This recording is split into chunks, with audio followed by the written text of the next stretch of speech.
The battle for the White House heats up as the U.S. presidential election draws closer. Hello, I'm Anand Naidu, and this is The Heat.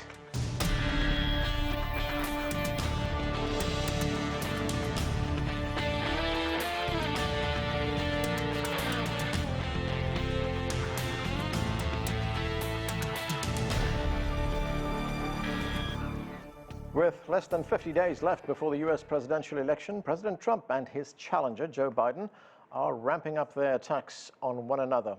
Biden took part in a CNN town hall event on Thursday night, and he slammed Trump for not doing enough to tackle the coronavirus pandemic. Meanwhile, President Trump says the U.S. is getting closer to having a COVID-19 vaccine.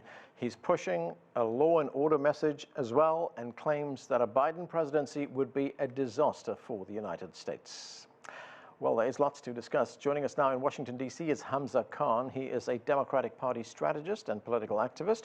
Also with us is John Sitilides. He is a government affairs specialist and consultant to the U.S. State Department. With us, too, from Washington, D.C. is Steve Chaggaris. He is a journalist and political analyst. And joining us as well is CGTN's White House correspondent, Nathan King. Welcome to all of you. Nathan, let's start with you, and let's start with a foreign policy issue, and that is China. The president has been talking about China. He continues to take a very hard stance on China. There have been developments in the past 24 hours. What can you tell us, and can you make the connection between what he's talking about and his messaging during this campaign? Yeah, absolutely. Listen, there has been a complete change since January the 15th.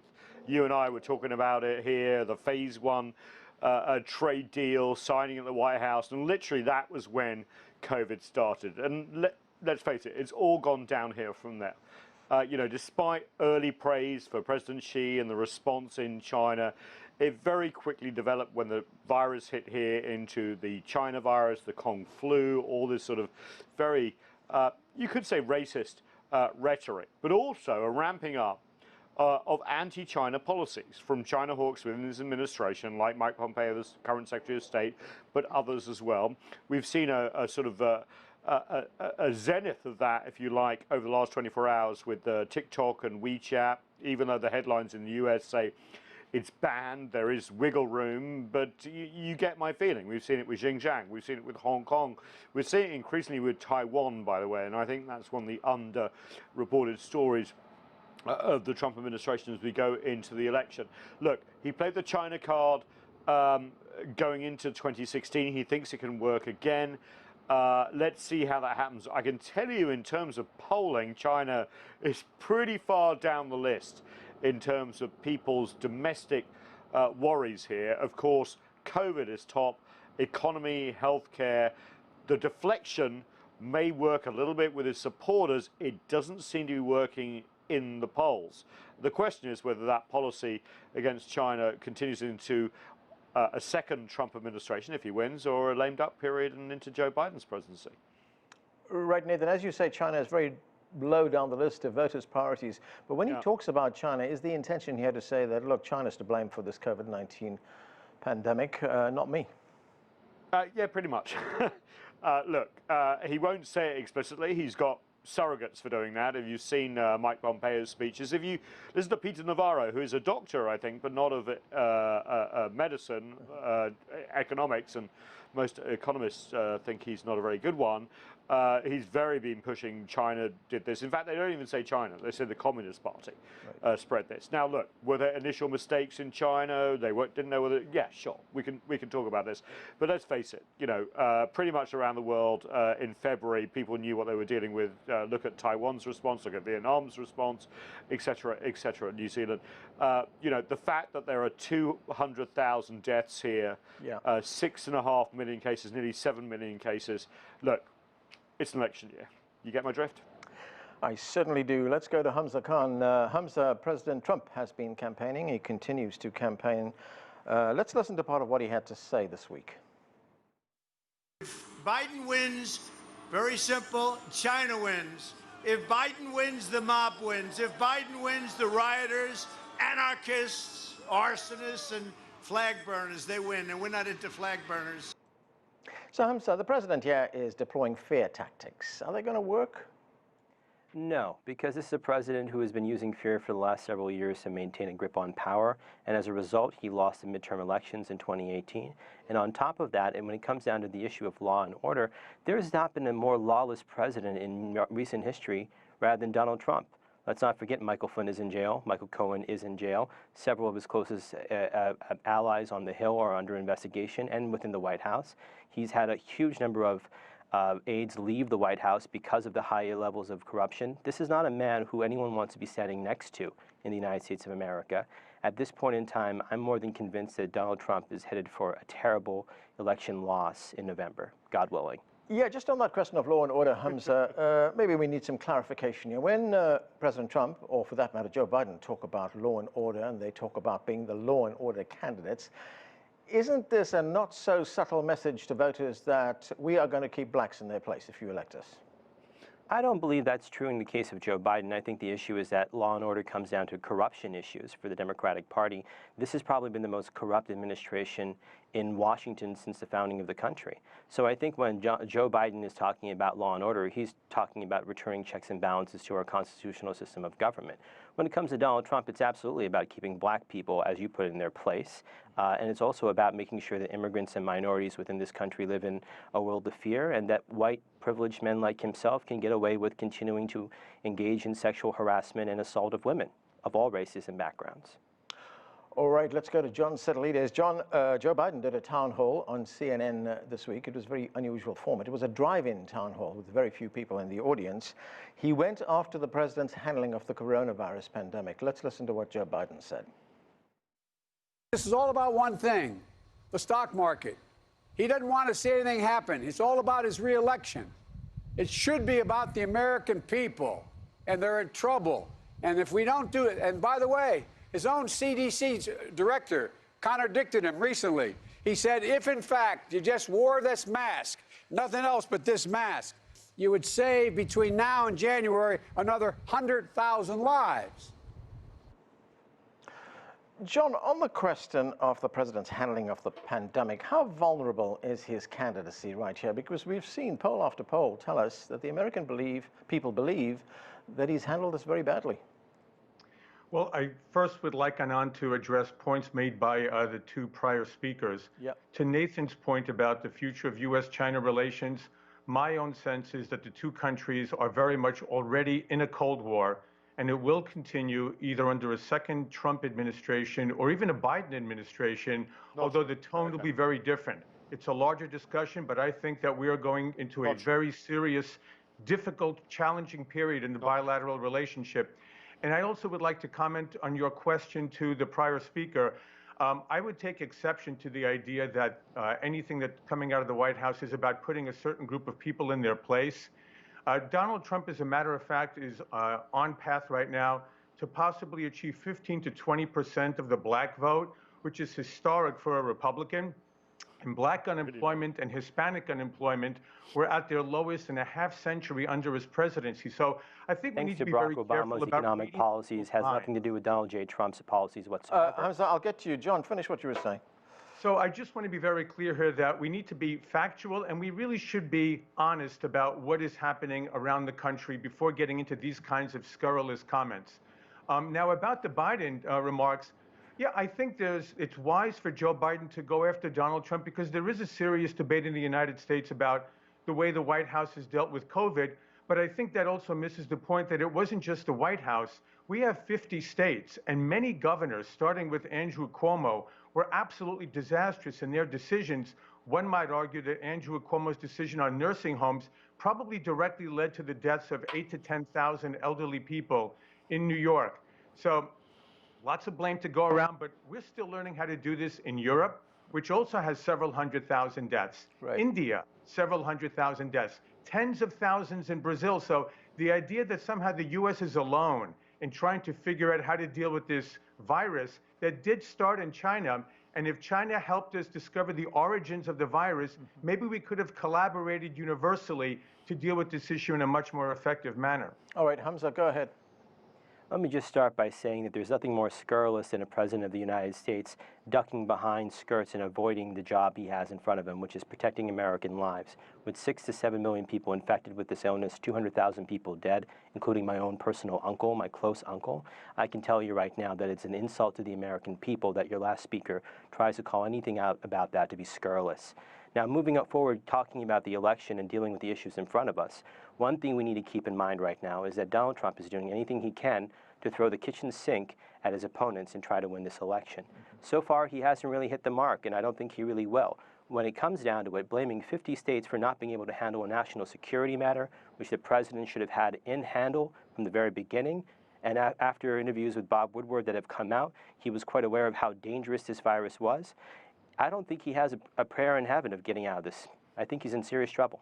All right, let me bring in Steve Chaggaris. Steve, good to have you on the show. We've got less than 50 days to go to this election. How do you see the race shaping up right now? If we look at the polls, it seems Biden's doing pretty well. Is it looking better for him? Well, it's just one thing that I've noticed is on a day-to-day basis, the president seems to be playing defense. And, you know, there's just very little good news that is coming the president's way. And even when there is good news, for instance, with what happened with his Middle East signing this week, it gets stepped on by other news. He goes to a town hall that night and takes some tough questions and has trouble getting out of that. So he doesn't have a lot of opportunities, or he hasn't had a lot of opportunities to really generate some a good news cycle for himself. He's constantly on defense, constantly talking about COVID. He's trying to spin COVID in a positive way, but Americans are not buying it, at least according to the polls. He had an opportunity, or at least he thought he had an opportunity with the law and order message. He thought that he would be able to maybe shore up older voters who have drifted from the president, or suburban voters who have drifted from the president by talking about law and order. And then when Wisconsin came around, he went out there, as did Joe Biden, and the polling numbers didn't change. They don't think that the president can handle these issues about protests and riots the way he is saying he can handle them. And so ultimately what winds up happening is the numbers are stagnant. Joe Biden finds himself in a situation where as long as Donald Trump continues to generate bad news for himself, Joe Biden doesn't have to really get in the way and do much. John, what's your response to that? I mean, is there a plan in place here? I mean, what is the kind of coalition that the president is trying to build here to win this election? Well, I'm not so sure that he's in as much trouble as others seem to believe. And remember, we're relying for the most part on polls that were catastrophically wrong in 2016, right? They were predicting Hillary Clinton would win by 90% or 90% chance of winning the presidency. And if you look at some of the polls that were very reliable in 16 and 18, Anand, the Trafalgar poll and the Rasmussen polls, they're actually showing the race is tightening. I think it's very difficult to predict today where this is going, but we're looking really at about a half a dozen, maybe to 8 battleground states, and it's tight in most of those states. Right. And the national polls are pretty meaningless because those are really being weighed by superior antipathy towards Trump by voters in California and New York, which is why the national polls really aren't very useful here. But the battleground states, this thing is getting tight. Nathan, I know you want to say something on the polls. Yeah, sorry, John. Yeah, I know you want to say something on the polls, Nathan. Go ahead, and then I want to ask you something about Joe Biden's town hall performance. Go ahead. John, with all due respect, we've been on many shows together. I respect your opinion, but they are not tightening. I mean, you could look at Pennsylvania, maybe it is tightening a little bit. Have you seen the Arizona poll? Arizona has not gone for a Democrat in, what, 100 years? 8 points ahead or something like that. Wisconsin, widening against the president. Minnesota, where essentially the president is hoping to gain to offset any loss in Pennsylvania, Michigan, or Wisconsin. That is not happening. There are even worries about North Carolina, and dare I say it, Georgia, South Carolina. I'm not going to mention the T word, but you know where I'm going. This is not a good polling for a candidate who polls better with the country than Hillary Clinton ever did. Okay. All right. Can I just want to say something about the polls. Yeah. You know, the difference I think between 2020 and 2016 in terms of polling is, first of all, we can't look at any polling that's happening now as what's predictive of what's going to happen in 40 some odd days. I think we can. It's not a predictor. It's a state of play. That's what polls are. They predict. by the way. Well, they're not supposed to be seen as predictors. They're states of play What are at the polls moment. for, then? But my point one is at a this. time, please. Steve, My point is this. Understand what, In 20, he says in polls 20 aren't predictors. They are predictors. That's exactly why we have polls. Okay, Steve, finish your thought. Okay, my point is this, though. In 2020, the difference between 2020 and 2016 is in 2016, there were a lot more people who were making up their minds late in the game. And we saw that in places like Wisconsin and Michigan, where people made up their minds. I think it was 13 or 14% in each state had made up their minds in the final week. So you can't really poll those people 3 weeks out. Again, that's why it was difficult to predict those states a month in advance. 2020, what we're seeing is very few undecideds, very few people leaning toward third parties, and Joe Biden showing up in the polls at close to or above 50% in a lot of these polls. That was not happening with Hillary Clinton, and that was definitely not happening overall with 2016. So I think chip in here? that Also, Trump was lucky in 2016. You know, regardless of what this White House says, less than 80,000 votes spread across 3 states. That is very, very close. Don't look at the Electoral College. Look at those numbers, because essentially less than 1% in 2 of those 3 states. That is not happening right now. Right. So that's going to be very interesting. And that's why you're seeing a lot of the polling rhetoric that you're and voting rhetoric that you're getting from this White House, because they know they're in trouble. Nathan, I want to ask you about the town hall. Joe Biden was in a CNN town hall. He presented himself as a man of the people, tried to differentiate himself from Donald Trump by saying he's an ordinary guy. Let's listen to what he said. Yeah. Oh, grow up here in Scranton. We're used to guys who look down their nose at us. We're looked at people who look at us and think that we're suckers. Look at us and they think that we're not equivalent to them. If you didn't have a college degree, you must be stupid. If, in fact, you didn't get to go to an Ivy school. Well, I tell you what bothered me, to tell you the truth. Maybe it's my Scranton roots, I don't know. But when you guys started talking on television about Biden, if he wins, will be the first person without an Ivy League degree to be elected president, I'm thinking, who the hell makes you think I have to have an Ivy League degree to be president? I really mean it. Nathan, is this a tactic that's going to work? Well, you know, especially in places like Wisconsin or Pennsylvania. It's not a bad talking point. Scranton, Pennsylvania versus Park Avenue. Both are untrue, of course. He was in Scranton, Pennsylvania for a very early part of his life and then moved to Wilmington, Delaware. And, of course, Trump is not from Park Avenue. He's from Jamaica, Queens, and then moved to Fifth Avenue with that rather ostentatious tower. But it's not bad at all, because a lot of Trump's rhetoric about the recovery is based on the stock market, not about the average guy in the street. And he made that point after saying that quote that, you know, who do you know that owns stocks? 50% of people I know in Scranton don't own stocks. And that's very important, because Trump ran very much on the disaffected blue-collar class, especially where you saw him pick up those 80,000 votes, like I mentioned, in Pennsylvania, Wisconsin, and Michigan. And if basically Biden can take that and maybe 10,000 more, then that's fine. The Green candidate has dropped, is now out in Pennsylvania as well. That's a big deal. The one point here is that Joe Biden needs to really prove to the left of the party that it's not just about this sort of battle in the middle. Because remember, Hillary Clinton did not do a good job of getting out the progressive because of the war with Bernie Sanders, did not do a good job of getting people of color out, especially in Pennsylvania. I'm talking about Pittsburgh, I'm talking about Philadelphia, I'm talking about Detroit. It seems like Biden is doing better with those people, but he does have a problem with Latinos in Florida and Texas. So it's going to be very interesting. Anand, can I jump in here? Yeah, sure, go ahead. So a couple of things here. First of all, I think this is the first time in my lifetime that I've seen a completely non-Ivy slate on the left. And I think that's really important. That's a talking point that people aren't looking at enough. I think Vice President Biden's bringing it up now. But I think it's actually resonating, to the point of Nathan, with the left. A lot of young people in this country are not products of Ivy League educations, and over the past decade have watched their parents suffer at the hands of an economy that seems to favor elites. And so I think that, believe it or not, this is going to be a talking point that does begin to resonate with young people more and more who are towards the left and are in the progressive camp. Now, going over to Philadelphia and Pennsylvania, looking over that whole map over there in terms of getting minority voters to the polls and immigrant voters to the polls, I think there's a galvanization of this entire electorate to show up simply because Donald Trump has proven himself to be such an enemy of working people, immigrant communities, and minorities. And to the point of Latinos in Florida and Texas, I'm not really sure that's going to be the most key part of this coalition this time around.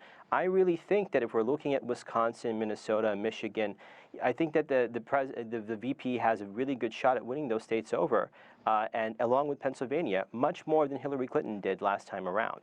And I think it's simply because the enthusiasm amongst that part of the base has shifted. We talk a lot about Trump having a lot of enthusiasm in his base. Yeah. If you start looking at immigrants and minorities, they are just as enthusiastic to see Donald Trump gone, and those are key coalition partners in these several states. John, what are your thoughts on these groups of voters that both candidates will be going after? Well, rather than break it down in terms of this demographic and this other demographic, I think it's very important to keep in mind that in several weeks, we'll have the data in on the third quarter GDP growth. And as we know, the United States and almost every country in the world suffered an abysmal decline in GDP in the spring. But the sense is that we may have high single digits, maybe even low double-digit GDP annualized growth for July, August, and September. And that puts the president in a much stronger position to sell to the American people the message that, yes, we've all suffered grievously under these COVID lockdowns and the economic lockdowns, but building the economy again is something that can be entrusted to Donald Trump rather than to Joe Biden. And I think the law and order argument and the economic growth arguments will, again, continue to sharpen and to tighten the races in these battleground states. Even with this debate that we're having here, this race is only going to get tighter over the next 6 weeks. Steve, lest we forget, early voting has already started, mail-in voting has already started, but the president has said that what he calls these unsolicited mail-in balloting is a, quote, scam. Let's listen to what President Trump said. But we have a lot of very important decisions coming down on this, on the scam of unsolicited ballots, where they're sending out tens of millions of ballots to everybody, people that didn't expect them. People are getting inundated with ballots. They'll be showered with ballots. Everybody in this room knows it's a scam. So, Steve, the president has been talking about mail-in balloting mail-in ballots rather for some time. What's the strategy here, do you think? Is he trying to delegitimize those votes and effectively the conduct of the election? I think ultimately, yes, that's what he was trying to do. But, you know, he's been talking about this issue for months. He's been all over the place on this issue, first talking about absentee ballots, then mail-in ballots. Now he's talking about unsolicited ballots. They're all different things. And the reason why he's now shifted to talking about unsolicited ballots is because people in the Republican Party, including people who are running for re-election to the Senate and the House, are saying, stop talking about this because actually some of our voters are going to use mail-in voting.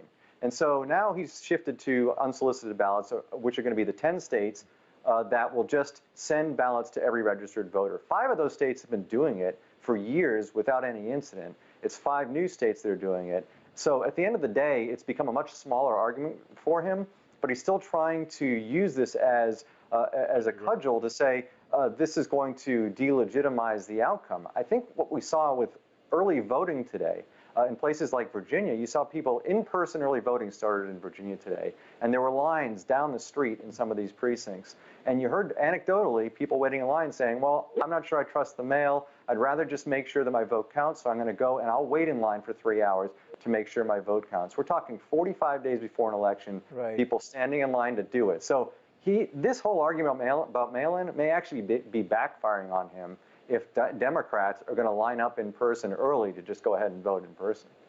John, sorry, who was that? That was Hamza. May I jump in, or are we out of time? Yeah, sure, go ahead. I was going to say, on top of all of that, I would want to point out that if this became a contested election, constitutionally, this goes to the House of Representatives, which in its current makeup is not exactly on Donald Trump's side, and after January probably will also not be on his side. So I'm not really sure where the president is trying to go with this line of logic. It's just going to do him harm either way. All right, John, I want to get to something else, and that is... Can I just interrupt? Yeah, quickly. Actually, if it is contested, it goes to the House of Representatives that essentially will be seated on January 6th, which is before the president being seated on January 20th. Right. Sorry, it's really complicated. I would suggest people reading in on this, but if there are contentions, especially from this Donald Trump White House, don't necessarily think that it's actually going to go in his favor. It could actually be even worse for him. All right, that's something else. But John, I'm going to get into the debates, the upcoming debates. Of course, we'll be watching that very closely. And when you look at Joe Biden's performance during the CNN town hall, do you think that will assure voters that he will be able to take on Donald Trump in the debates? I'm not sure, Anand. You raise a very good question, because I think there's two things that are happening here on the part of the Biden campaign. One is to lower expectations as much as possible, so that if he gets by without the kind of quartermaster comments that he made earlier this week that were very confusing to voters, I think people will say, well, he was able to pull this off vis-a-vis Trump. But I think the larger dilemma he's having is the CNN program. Even his supporters have criticized CNN for the softball questions that he's being asked versus kind of very tough grilling that Trump took with the George Stephanopoulos event on Tuesday. Yeah. They're not doing Biden a service by throwing these softball, these marshmallow questions at him. He needs to be challenged in a public setting. And remember, these debates are, I think, an hour and a half each. Yeah. So they're also physically grueling.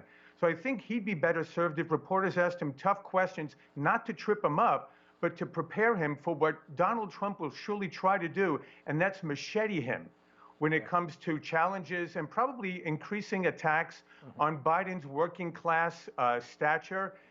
Photos of his $6 million mansion in McLean, his family being enriched. Trump is going to go after him from every which direction, and I don't think Biden is ready for it. Okay.